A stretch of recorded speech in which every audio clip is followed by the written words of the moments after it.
Hi friends, this is Sahil. ನನಗೆ ಚಿಕ್ಕ ವಯಸ್ಸಿಂದ ತುಂಬ ಆಸೆ ಇತ್ತು, ಒಂದು ಕ್ವಾಲಿಸ್ನ ಓನ್ ಮಾಡಬೇಕು ಅಂತ. Finally that dream has come true. But ನನ್ನ ಹತ್ರ ಇದ್ದಿದ್ದ ಬಜೆಟ್ ಬಂದು 1 lakh to 1.5 lakhs.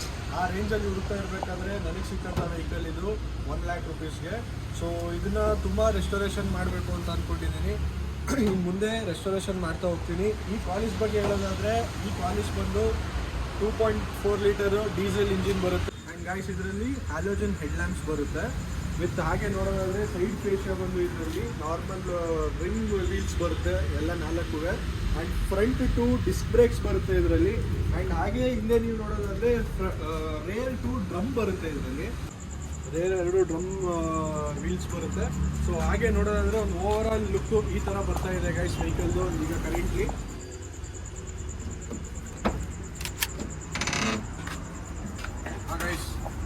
ನೀವು ನೋಡ್ಬೋದು, ಇದು ವೆಹಿಕಲ್ ಇಂಟೀರಿಯರ್ ಆಗಿರುತ್ತೆ ಈಗ. ಸೊ ಸೀಟ್ಸ್ ಎಲ್ಲ ಈ ಕಂಡೀಷನ್ ಇದೆ. ನೆಕ್ಸ್ಟು ಇದರಲ್ಲಿ ಏರ್ ಬ್ಯಾಗ್ಸ್ ಏನು ಬರಲ್ಲ, front normal without air bags ಬರುತ್ತೆ. ಪವರ್ ಸ್ಟೇರಿಂಗ್ ಇದೆ ಆ್ಯಂಡ್ 4 ಡೋರ್ ಪವರ್ ವಿಂಡೋಸ್ ಇದೆ. ಹಾಗೆ ನೀವೊಂದು ಗ್ಲಿಮ್ಸ್ ನೋಡ್ಬೋದು ವೆಹಿಕಲ್ದು ಒಳಗಡೆ ಹೇಗಿದೆ ಅಂತ. ಆ್ಯಂಡ್ ಫ್ರಂಟಲ್ಲಿ ನೋಡೋದಾದರೆ ಡ್ಯಾಶ್ ಬೋರ್ಡ್ ಕಂಡೀಷನ್ ಎಲ್ಲ ನಿಮಗೆ ಈ ಥರ ಸಿಗುತ್ತೆ. So full complete plain dashboard. ನನಗೆ ಕೊಡಬೇಕಾದ್ರೆ ಸಿಸ್ಟಮ್ಸ್ ಮತ್ತು ಸ್ಪೀಕರ್ಸ್ ಎಲ್ಲ ರಿಮೂವ್ ಆಗಿದೆ. ಸೊ ಅದೆಲ್ಲ ನಾನೀಗ ಅಪ್ಡೇಟ್ ಮಾಡಬೇಕು. ಆ್ಯಂಡ್ ಇದಕ್ಕೆ ಒಂದು ಸ್ಪೆಷಾಲಿಟಿ ಏನಂತ ಹೇಳಿದ್ರೆ, ನಾರ್ಮಲ್ ವೆಹಿಕಲ್ಸ್ಗೆಲ್ಲ ನಿಮಗೆ ಹ್ಯಾಂಡ್ ಬ್ರೇಕ್ ಇಲ್ಲಿ ಬರುತ್ತೆ, ಬಟ್ ಇದಕ್ಕೆ ಹ್ಯಾಂಡ್ ಬ್ರೇಕ್ ಇಲ್ಲಿದೆ. ಸೊ ಇದು ತುಂಬ ಒಂದು ಒಳ್ಳೆಯ ಫೀಚರ್ ಥರ ಕೊಟ್ಟಿದ್ದಾರೆ ಆ ಟೈಮಲ್ಲೇ. ನೆಕ್ಸ್ಟ್ ಇದಕ್ಕೆ ರೂಫ್ ಮೌಂಟ್ AC ಬರುತ್ತೆ. ಫ್ರಂಟಲ್ಲಿ ನಿಮಗೆ ಡ್ಯಾಶ್ ಬೋರ್ಡಲ್ಲದೆ ರೂಫ್ಸಲ್ಲೂ ನಿಮಗೆ AC ಬರುತ್ತೆ.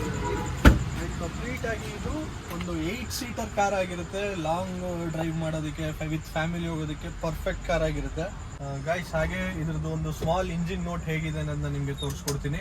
ಸೊ ಇದರಲ್ಲಿ ಹೇಗೆ ಅಂತ ಹೇಳಿದ್ರೆ, ಬ್ಯಾಟ್ರಿ ಬಂದರೂ ಕೂಡ ನಾವು ನಾರ್ಮಲ್ ವೆಹಿಕಲ್ನ ಹೇಗೆ ಸ್ಟಾರ್ಟ್ ಮಾಡ್ತೀವಿ, ಡೈರೆಕ್ಟಾಗಿ ಕೀ ಹಾಕಿ ಆ ಥರ ಸ್ಟಾರ್ಟ್ ಮಾಡಲಿಕ್ಕೆ ಆಗಲ್ಲ.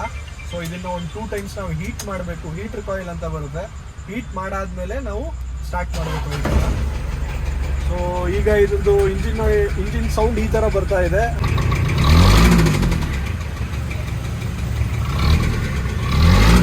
ಆ್ಯಂಡ್ ಸ್ವಲ್ಪ ಇಂಜಿನಲ್ಲೂ ಪ್ರಾಬ್ಲಮ್ ಇದೆ. ಇಂಜಿನಲ್ಲಿ ಸಣ್ಣ ಪುಟ್ಟ ಕೆಲಸಗಳು ಮಾಡಿಸ್ಬೇಕು.